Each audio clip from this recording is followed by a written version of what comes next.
Good morning, day 6, and we're on to the asymmetric tonic neck reflex, which I'll explain. So when you've got an infant, it naturally, if it turns its head one way, its arm goes out that way, its other arm comes up, and when its head turns, the same thing happens. So it's often referred to as a fencer movement, and that's an involuntary movement. And when it can do that, it's not separating its eye and head movements, and that is quite important. And when it overcomes and integrates that, it can. And it also can turn its head, and it doesn't cause its limbs to also move. So it's really important we sort this out. To test for the ATNR, which is what it's called, you do exactly what's in the photograph. You have the child standing there in front of you with their arms out, their wrists are quite relaxed, quite limp. There might be a slight bend in the arms as well. You don't want them really rigid. You want them to be relaxed. And you're saying to the child, you want them to keep their arms forward while you're going to turn their head gently with their eyes closed. When they close their eyes, you're then going to turn their head to one side, count 1, 2, 3, turn the head back to the front, 1, 2, 3, turn the head to the other side, 1, 2, 3. And what you very commonly see is the child's arms move with the head, or one arm goes up or down. And that is telling you you've got a retained ATNR. Yeah, so really important, the child's eyes are closed, you're observing. I often get it filmed, or I get the parents to sit on the side where they're looking at the child's arms, and the adult is gently turning their head. Sometimes it's worth doing it 2 or 3 times because the child's really locked in and they're actually fighting the gesture, and getting the shoulders relaxed down. You are moving the head as the adult. It's got to freely move. So if you've got a massive bunching up and tightening and the child is really forcing to keep their arms in place, you have got a problem.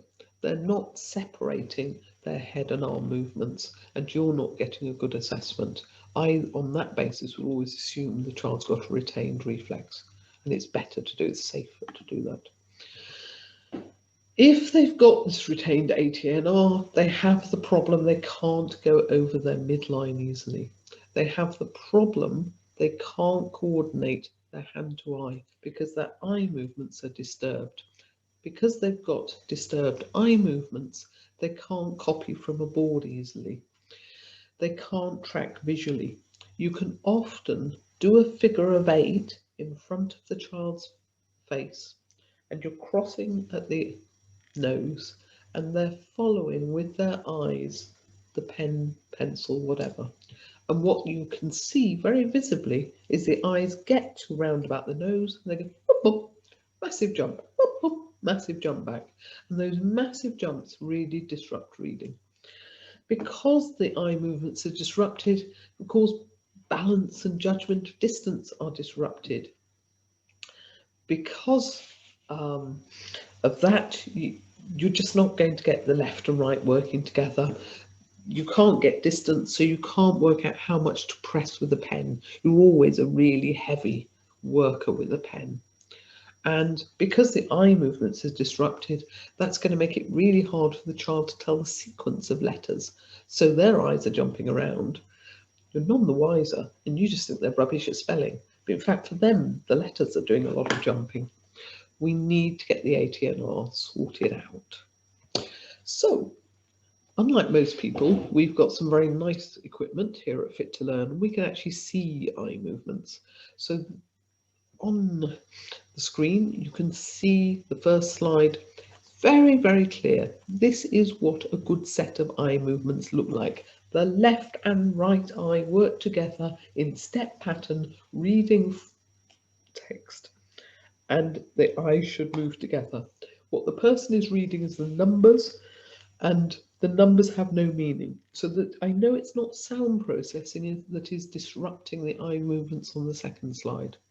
I know that it is just eye movements. So when we look at the second slide, the eye movements are pretty diabolical. I will have looked at multiple reasons why the person might have disrupted eye movements, but I know by this stage that we can't get the midline crossing working. The eyes are doing different things. You cannot learn if your eyes look like that. If you have a retained ATNR, it is going to impact on your eye movements. It is really important. If you have a retained ATNR, it's going to cause you to tighten up around your jaw, your neck. You're going to do something funny to cope with this midline crossing. And that will also disturb your processing, because when you lock up around here, you're locking up around your inner ear and your vestibular system. So really important, we've got to get it sorted. One of the other things, standard test for us, is looking at how does a person work with a 12-piece jigsaw puzzle? How do they work with left and right hand? How do they make the jigsaw puzzle? It's quite often a mystery to me how they get it together, because quite often I sit there and I see they make the left side with the left hand, the right side with the right hand, and they may get to the point where they've got 6 pieces put together on one side and 6 on the other, and they cannot bring the two halves together. They cannot see things in context, and that will go through in their adult lives and affect all aspects of judgment. It is a serious matter. We don't want our professionals caught up in that. I know when I'm working with professionals, it can cause considerable anxiety.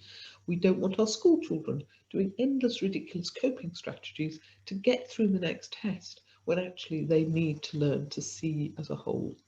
Very, very important. So, sorting out the ATNR.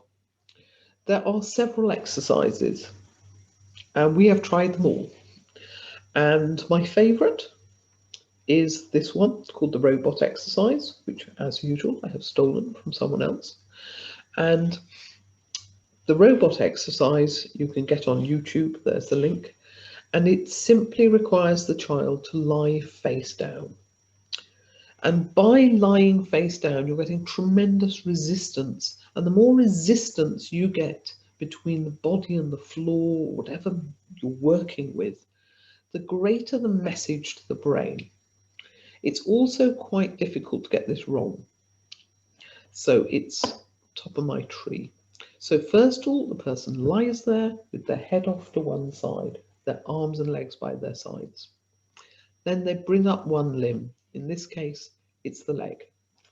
My experience doesn't seem to make any difference which it's arm or leg. And at each stage, you count to 10. So they're lying there with arms and legs by the side. They count 1, 2, 3, 4, 5, 6, 7, 8, 9, 10.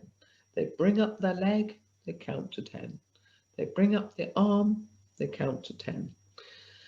They turn their head to the other side, and they count to 10 again. So each move is made very slowly, very consciously. And whatever order you do it in, keep sticking to it. What is important, you're moving both limbs on both sides slowly and consciously, and that head is turning, again, independently. Let us go on. And of course, the whole cycle repeats itself. Once you've turned your head round to the other side, you lower the limbs on the first side, and you set off again on the second side, counting to 10, then raising one limb, raising the second limb, turning your head, lowering your limbs on the second side, and so on. And you're just repeating it as a sequence. It's a very, very good exercise, and in our experience, it's one that's going to crack even the most profoundly difficult children. So that's one useful exercise. Another exercise, which we've played around with a lot, is where you are putting a ball under the chin. So you're turning your head and you're putting the ball there, and you're going to hold it and you're going to crawl forward. So you're crawling forward, but your head is going sideways. If you look at the man in the picture, you can see it. The problem with that in children is they roll round till eventually their ear is holding the ball and they're actually looking forward and they're going forward. So if you're going to do this with a child, because it's fun, it's a bit more variety, you have to keep that head in place. You have to keep checking it. What is good about that is if you are strict about it, the child learns to consciously keep the ball there. The child is learning the conscious control. And there's more conscious control to this than there is to the robot. When you've come up one way, clutching the ball on your shoulder, you change the ball to the other shoulder and you go back the other way. Yeah? So you are using both sides equally. You're having to really consciously hold that ball on the shoulder, and somebody needs to check you're keeping it there. It's quite hard to do it on your own. And again, I've put in the YouTube link. You can go and have a look. There are other things you can do. You can get people walking forward with their arms out, and again, they are looking one way and walking the other way. And in our book, that's what we tell people to do. And again, that requires conscious effort. And I think as you go through mastering ATNR, you might try all different methods, because you're not just going to finish, you will come back and double check this stuff. So my recommendation with ATNR is it's so important. Be diligent, be slow, be thorough. You're going to be doing 5 or 10 repetitions every day. Like all primitive reflexes, it's going to be at least for 40 days. If you've got children with really profound problems, just give up 3 months. You're going to be going for a long time. But every few days, celebrate the change. The child will be able to organise their own limb movements. The child will be able to do it and count themselves. And things will get more smooth. And all of that is showing that we've got neural pathways opening. The child is learning new skills. And once the foundations are in place, later on, things are exciting and we can do more exciting things with our skills. But accept it takes time, it's a good investment, and you just keep praising each other, even if some days you seem to be sitting on the edge of a mountain and going nowhere. So thank you for listening. Those are my contact details. There's the links where you can get some sound processing kit if you so desire it. And keep in touch, and I shall be back tomorrow. Good day.